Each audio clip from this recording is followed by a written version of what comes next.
Well, hello and good evening. This is Pastor Lane Nelson alongside, Hi, I'm Pastor Joel. and we are here at Eastside Lutheran Church in Sioux Falls, South Dakota for what we like to call our weekly little cable access show, Together in Faith.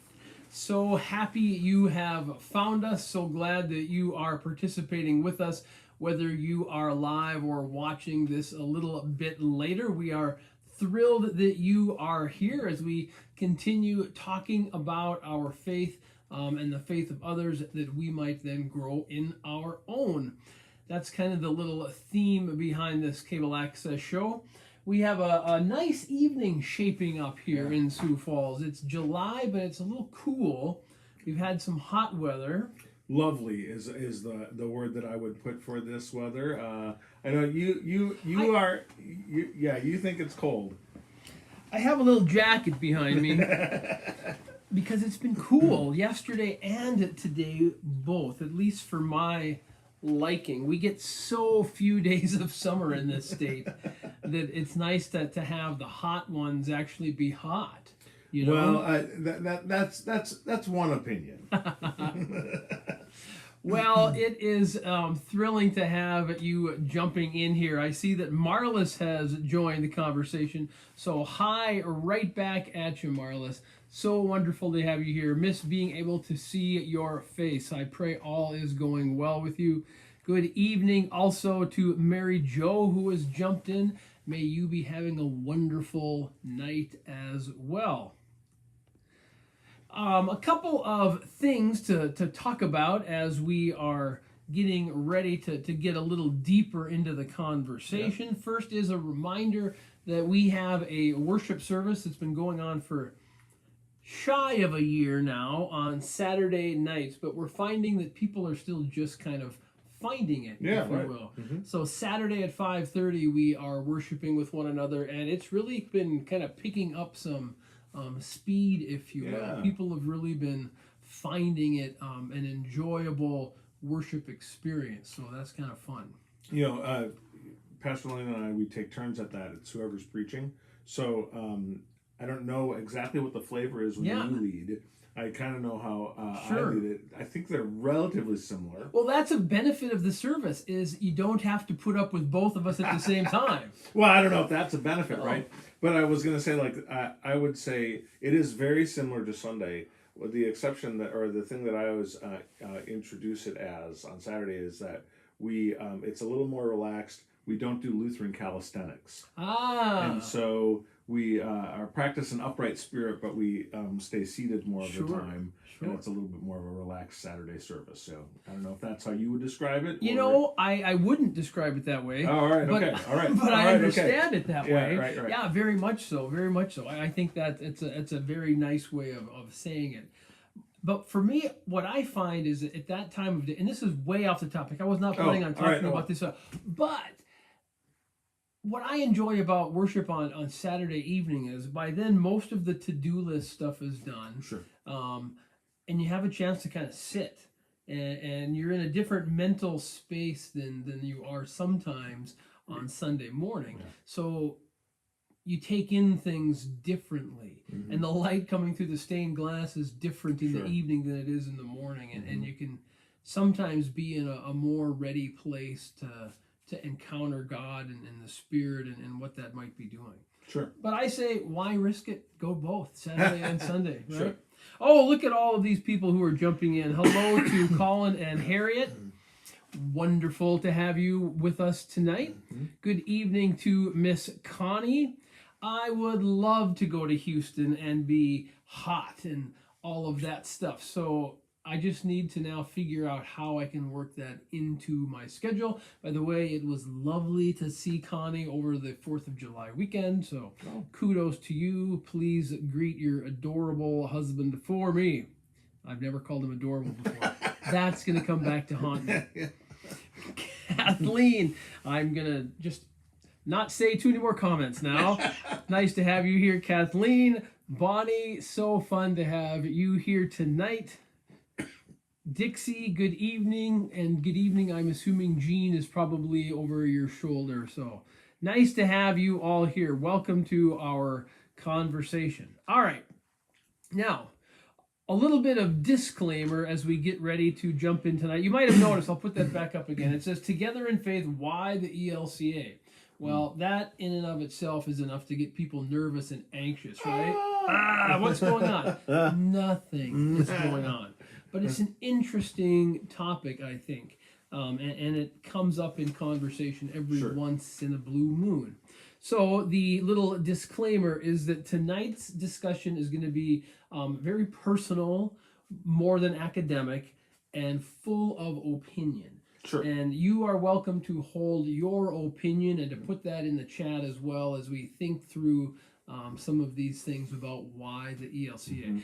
Spoiler alert, we're both pro ELCA. So just to get that out there and out of the way. Was that too big of a spoiler? No, not at all. All right. Not at all. Right. So, lots of opinion tonight, and just some kind of personal thoughts and discussion. More on that side than on the academic side, and maybe even more than on the theological side. But I think the opinions are grounded in theology, so maybe that's a misstatement. All right. And a little bit of background too. It was based on a question that came up. Remember, we had that series here a few weeks ago on questions of the EL, or questions of Eastside Lutheran Church. And there was some question that came up in some format about what are the beliefs of the ELCA. So we thought maybe it's worth just talking a little bit more about that. Also, one more little disclaimer I like to throw up is that no institution is perfect, whether that be the ELCA or your downtown bank, because they're all made up of people, right? And none of us as people are perfect. And so sometimes it can be so easy to get angry at institutions, banks, churches, you name it, because of their flaws. And then we run to somewhere else only to find that they have a whole lot of flaws as well. They might just look different than the flaws we left.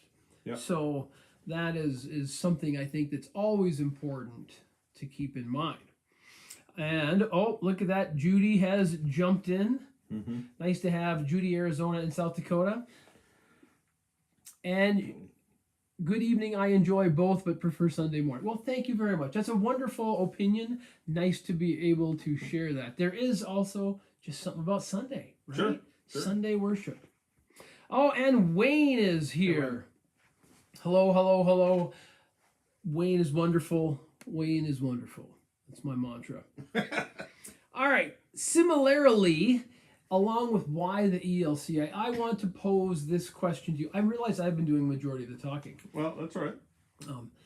Similarly, why are you a member of the congregation of which you are a member? Now, I understand many of you are members of Eastside Lutheran Church. That's kind of why you're doing this. But also many of you are not. You're located in other parts of the country or across town, what have you. What is it that kind of keeps you connected to your congregation? I'm again assuming many of you are Lutheran and probably ELCA, but maybe not. So why that? So let that be a dual thought as we're having these conversations. And then if for some reason you're not a member of any congregation, why? Yeah, how come? How come? What's the story there? All right, and then lastly, of course, we are all in this together. Hence the name Together in Faith, as they say. So room for discussion, room for difference of opinion. That's been a whole lot of yapping. Now, and Renee has jumped in. She says, good evening and good to be with you too. Hope you are doing well. Take care of my folks. They need it. Thank you, Renee. About the ELCA, just a couple of quick things to throw out there, and then I'm going to turn a lot of the talking over to Joel. Oh, really? Okay. The content, the stuff that really matters, the meat of it. ELCA is simply an acronym short for Evangelical Lutheran Church in America. Those words are descriptive of themselves. In America, here in the United States, Lutheran, which means we're grounded in the theology that comes out of the Protestant Reformation and Martin Luther in particular, and then evangelical, which means we believe what we have is good news and that we should tell other people about it. This institution was formed and through some discussions culminating in late 1987. And on January 1st, 1988, the ELCA was birthed. And it's the coming together of roughly 3 church bodies, the ALC, the LCA, and the AELC. Yep. AELC, I believe, was a break-off when the Missouri Synod had some problems around Seminex and whatnot. Yep. Anyway, what is unique is this church body is the coming together of others. Right. Where so often when a church body is formed, it's because there was some disagreement and then people split and left. So certainly we see both, right? Yeah, definitely, definitely. And so I think that's an important thing to keep in mind when you're thinking about what the ELCA is. Yeah. Different bodies coming together so that they can be stronger together. Mm-hmm. And if you're taking 3 different bodies, which would be groups of hundreds and thousands of churches, right, and putting them all together, it only makes sense that from time to time there's going to be disagreements. Right. Because you know, the ALC and the LCA and the AELC were not all exactly alike, but now they are together. They're one family. Right. So differences of opinion, differences in theology, differences in the way we do X, Y, and Z is only natural. Yep. And Dorothy is here. Nice to have you with us, Dorothy. Welcome to the conversation as we are talking about our faith in why the ELCA. Now, in the ELCA, there's roughly 3 expressions of the church, as they say. There's the church-wide, which is kind of the overarching network, and then there's the synods that are more localized, and then there's the congregations, which would be like your own church. Our church-wide offices are in Chicago, Illinois. There is a church-wide bishop. Then we have synods. We are unique in that the South Dakota synods borders are the exact borders of the state of South Dakota. Not all are like that, but it's here, and we have our own bishop. Our bishop is Constanza Hagmeyer, and they have their offices here in Sioux Falls. And then we have congregations, Eastside Lutheran, First Lutheran, Second Lutheran, Third Lutheran, Fourth Lutheran. You get the idea. Right. Now, congregations are connected in this organization, yet they are independent, i.e., a bishop can't dictate what a congregation is doing, but at the same time, we have a need for them, and that congregations really can't call pastors without the bishop signing off on that. Sure. So there's that interconnectedness, but it's still very much a congregational-based institution. Yeah, I would say more so than maybe our other North American expressions of Lutheranism. Yes. That the ELCA, partially because it's the heritage of all these different kind of groups merging together finally in '88. Okay. That there's more of a congregational kind of that it's more of a congregational focus than say a top down, which I would say the other expressions of Lutheranism in North America do have a little bit more of a top-down structure. Mm-hmm. I don't obviously know all of them. There are many different Lutheran denominations within North America. But having said that, there's really 2 major ones. That is the ELCA. Now that's the forming of these other denominations that came together in '88, and then the Lutheran Church Missouri Synod, which is the expression that I grew up in. Sure. Yeah. Yep. And so these 2 Lutheran expressions in North America account for roughly 94% of all Lutherans in North America. Is it that much? Yeah. Huh. Yeah. In fact, this is a little bit of an old statistic. It's about 20 years old now, but ELCA is the largest. Okay. Missouri Synod is the next. Together, they're 94% of Lutherans in North America. Huh. The next group is the Wisconsin Synod, and they're about 5%. 5. And then the remaining 1% is divided up over the other denominations. Lots of which, really, really small groups. Yeah, sure. There's roughly 8 or so. At least there were 8 as of 20 years ago that would be identified. Now there's a few more actually since those that demographic statistics were compiled. But one of those, it was really interesting to find one of those denominations, a denomination that I grew up because their seminary was in Eau Claire, Wisconsin. Huh. They started in Watertown, South Dakota. Sure. It's the Church of the Lutheran Confession. Huh. And they're one of those small denominations. I think last statistic was about 9,000 members, I think. Okay. But started with a group in Watertown, South Dakota, but their seminary, they kind of moved their headquarters at some point to Eau Claire, Wisconsin, the county I grew up in, Eau Claire County. So yeah, it's really interesting.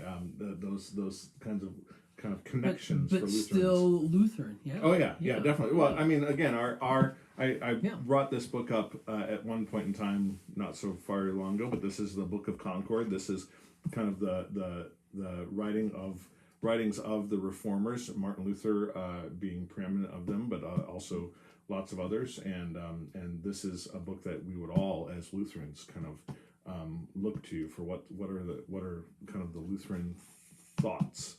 So we, of course, as members of the ELCA, would be first and foremost grounded in the faith of Jesus Christ. I mean, we're Christians, right? Mm-hmm. And then we understand that through the eyes of the Reformer and the Protestant Reformation that took place 500 years ago. Sure. And then hence the namesake coming from Martin Luther, the famous Reformer of the 1500s. Yeah. And then all of the people who were trying to figure out what that meant and looked like after that, after we were kicked out of the Roman Catholic Church. Sure. And that's sometimes how I like to describe Lutherans, and I say it a bit tongue-in-cheek, but also a bit truth-filled, is Lutherans are Catholics who got kicked out. You know? Yeah, or I sometimes, again, tongue-in-cheek, the Catholic Junior Varsity, or what's what I hear when people come to the Lutheran Church from different backgrounds, specifically Roman Catholics, is it's like Roman Catholicism light. Oh, yeah, right, yeah. Catholic There's light, the same sure. things, but without all of the extra trappings on top. Yeah, right. With there's a few Catholics in my extended family, and of course, singing at a Catholic funeral or a Catholic wedding, I would, the priest would come up and I'd say something like, "Oh yeah, I'm just part of the Catholic Junior Varsity, aka Lutheran." Sure. So. Well, Judy had jumped in, and this is answering why are you a part of the church that you are in, I'm assuming, and that would be the fellowship of the church. Yeah, right. And I think that's such a core for most all of us, right? It's those relationships that are formed within the congregation and the way that then gets expressed. I see that we have, the Shrivers are here tonight. Wonderful, wonderful, wonderful. And, Anna is here. Thank you very much to you as well. And then the Vanderwerfs, good evening to Terry and Kim. As of 2020, and then these were internet statistics, but I think they're pretty accurate. Yep.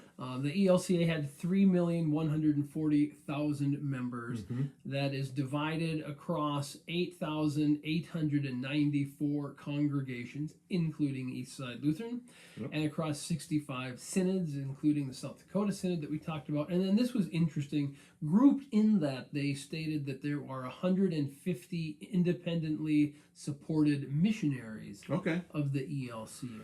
And I know when I was a kid growing up in Bottineau, North Dakota, that was a big thing for our congregation, is that we helped sponsor missionaries who were doing God's work in places that we couldn't get to ourselves out of Bottineau County. And that was a big deal to be able to do that. And I think that larger church body structure stuff helped make that possible. We can do stuff together that we can't do as individuals. Well, and we talk about our partner synods. So like the South Dakota Synod has a partner denomination in the Lutheran Church in Nicaragua.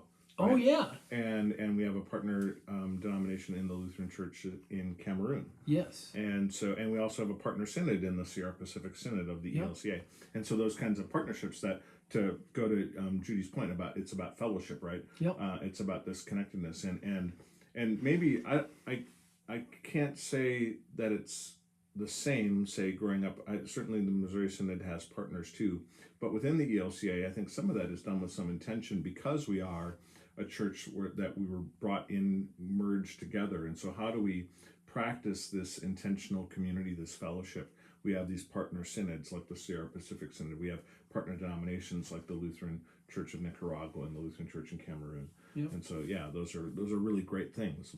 And missionaries, right? Mm-hmm. To your experience, we have partner missionaries. Yeah, it's great. Yep. Cool.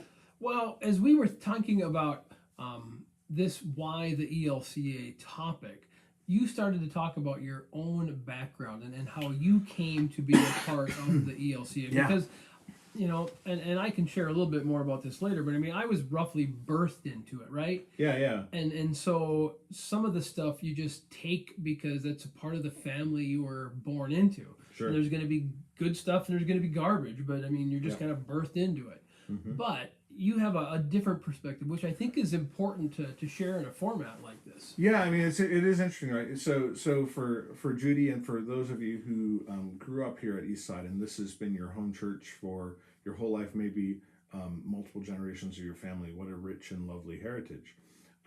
And for me and my own experience, it was interesting that as I grew up in Lutheran Church, Missouri Synod, at some point as I traveled the country and traveled the world and it ran into other expressions of both Christian faith and Lutheran faith, found that I wasn't finding the Lutheran Church Missouri Synod expression of Lutheranism to be one that fit me.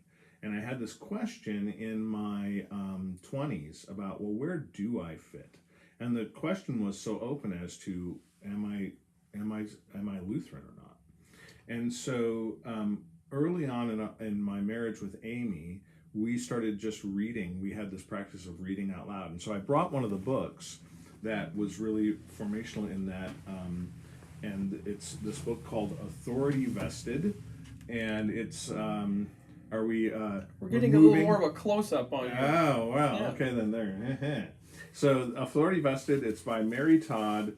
The foreword is by Martin Marty, who is a very well-regarded Lutheran historian.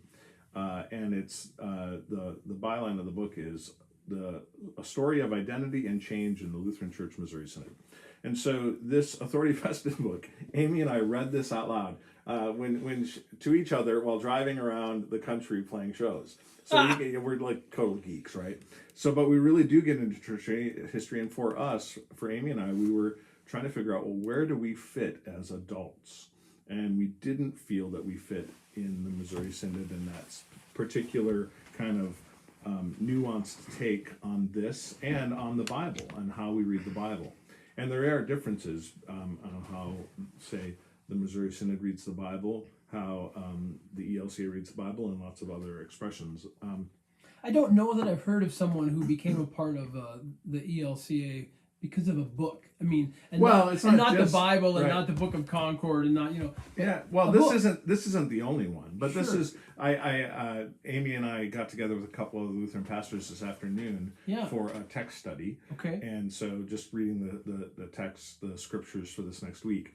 And I was like, Amy, do you have this book? Can I come to your office? And because she had the copy, and I was like, oh, I have to have this book. And it was just interesting, so we were reading this now 20 years ago as we're driving around the country, and I'm going back and I'm looking at the things I underlined, and just the things that were interesting to us, because as we're reading, we're driving and she would be reading or I would be reading and be like, oh God, underline that.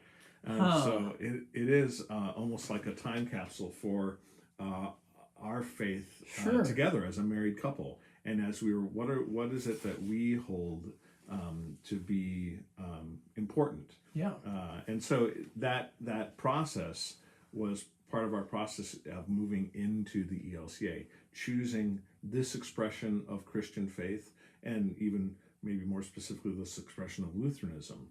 So was there something specific about the ELCA that attracted you there as opposed to, well, I'm going to guess I can know why, Missouri Synod, sure. Wisconsin Synod, sure. Or some of the others? Sure.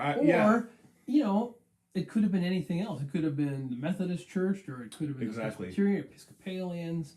And partially because of how far and broad we traveled, we had great experiences with Methodists and Presbyterians and Episcopalians and Catholics and lots of other expressions of faith.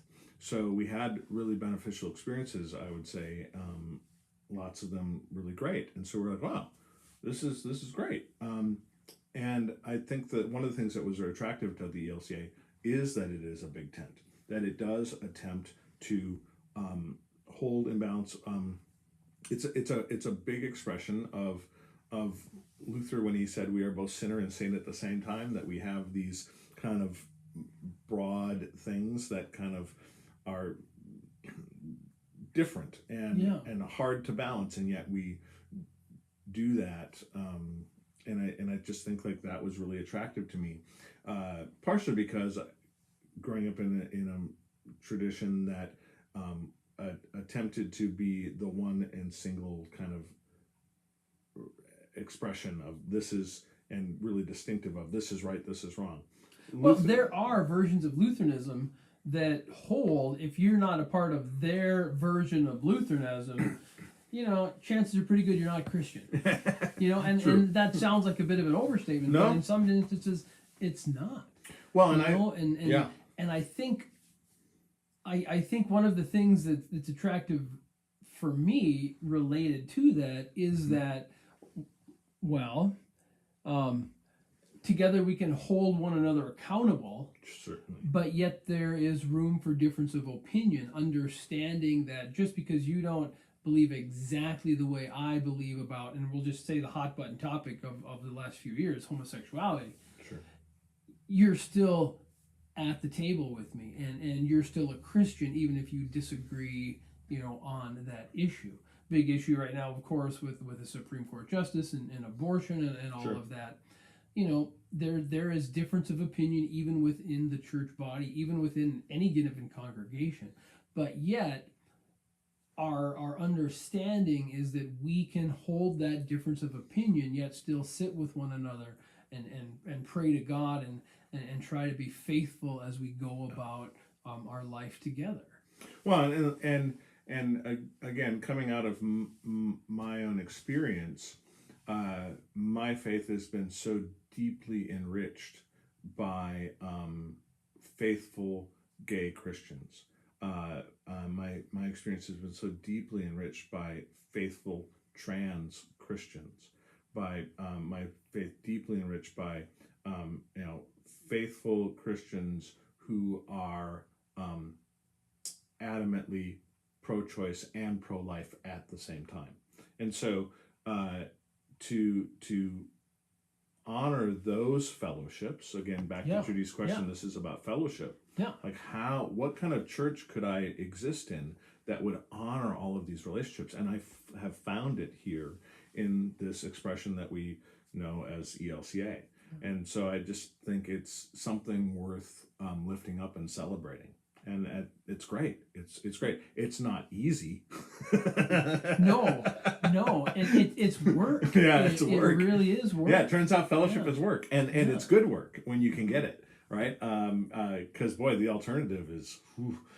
And it's interesting.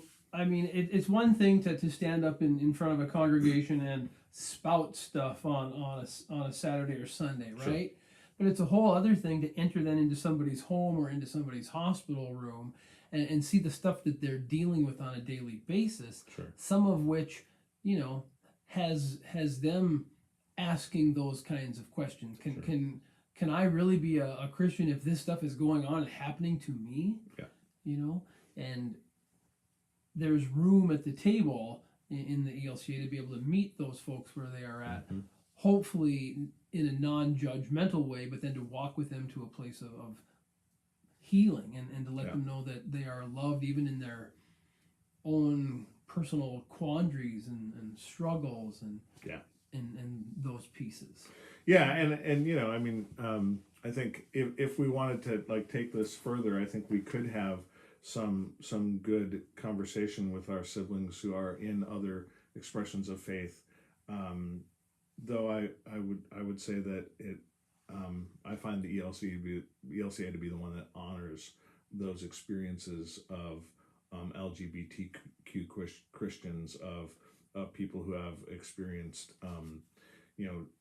deep racial hatred in their lives. That this is a place that can, when we are really leaning into our scriptures, really leaning into who Jesus is.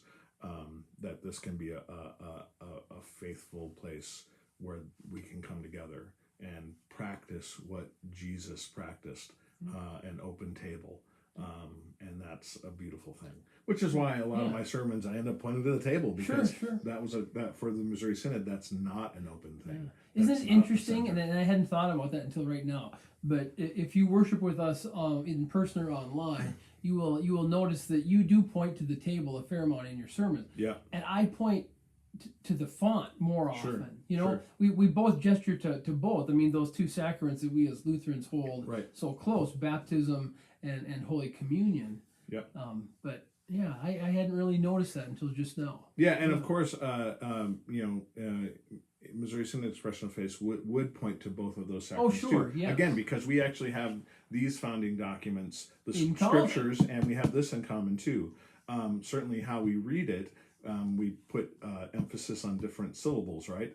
And I would say that my pronunciation is correct. But of course, that's okay, because we have a big tent here where we can pronounce differently sometimes, and also still gather around the table. And that's what I really value about the ELCA. Yep. No, I would agree.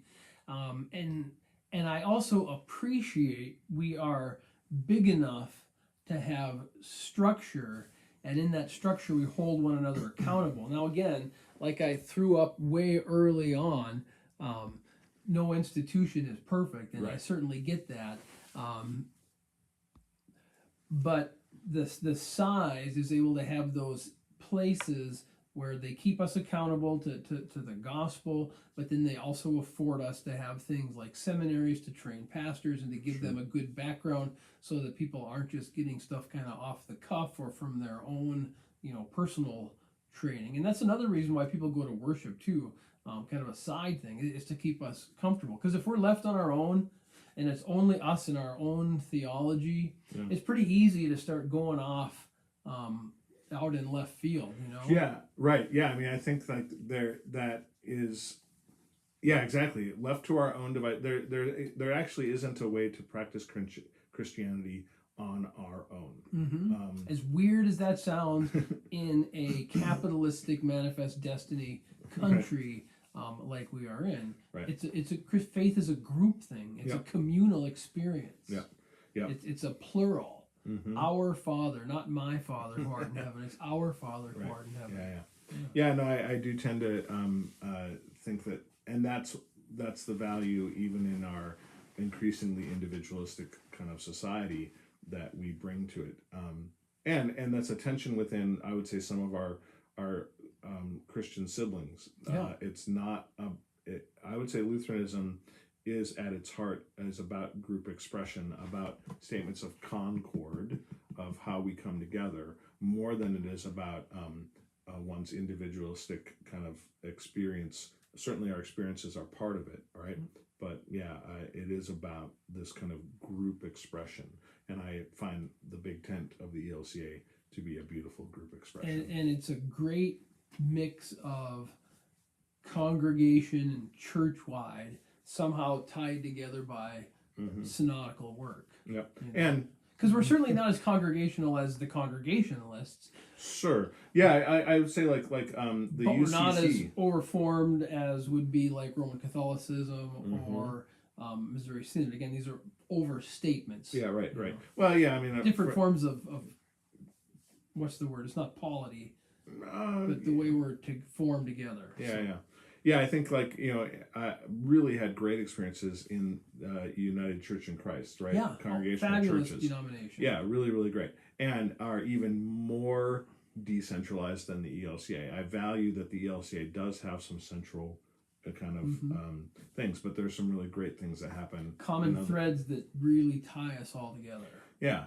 So it's and one of those things that we didn't do as much. I understand that you did it with confirmation prior to the pandemic, and that we were going to try and get back to doing more kind of experiences of going out to other faith traditions here in Sioux Falls. We did it once now in the last year and a half, but we'll try and do more of that just to see there's beautiful expressions in other faith traditions. We went to the cathedral once, right? And we'll try and do some of the more of that in the coming months and years. Yeah, and Father Morgan there was just wonderful to Oh, yeah. work with. It was just great. But, Yep. you know, help to see why are we Lutheran? What is it that we hold in value? Yeah. So, Yeah. well, we are pushing way past Yeah, time, we are. but it's such a fascinating conversation, and thank you all for hanging in there Yeah. with us and for your comments back and questions. We certainly value them as we do this together. I believe next week we are going to shift into the month of August, right? Sure. And we're going to do a look at the book of Luke is the plan. And so if you have your Bibles with you, start looking at Luke, because we're going to be delving into that for a number of weeks in a row. So we're kind of transitioning away from this kind of general discussion and away from questions of faith like we've been doing before, and back into kind of how we started summer in May, looking at the book of Acts. Now we're going to tie with that sister book, Luke, as we go through August and kind of round out the summer. So that's the plan. You can start reading Luke at home. Good. Well, why don't we do as we do? Whoops, that's the wrong one. And close with Luther's evening prayer, which is now moved somewhere. I bet we'll find it eventually, maybe. Or did it get pushed way down here? I don't find Luther's evening prayer on here. It's got to be there somewhere. Keep looking. Oh, there it is. There it is. Perfect. Well, let's pray. I give you thanks to you, my heavenly Father, through Jesus Christ, your dear Son, that you have graciously protected me today. And I ask you to forgive me all my sins where I have done wrong, and graciously to protect me tonight. For into your hands I commend myself, my body, my soul, and all that is mine. Let your holy angel be with me, so that the wicked foe may have no power over me. Amen. And now we go off to the rest of our evening in quiet tranquility, or I get to go to a high school soccer meeting. Wherever it is that you go from here, whatever it is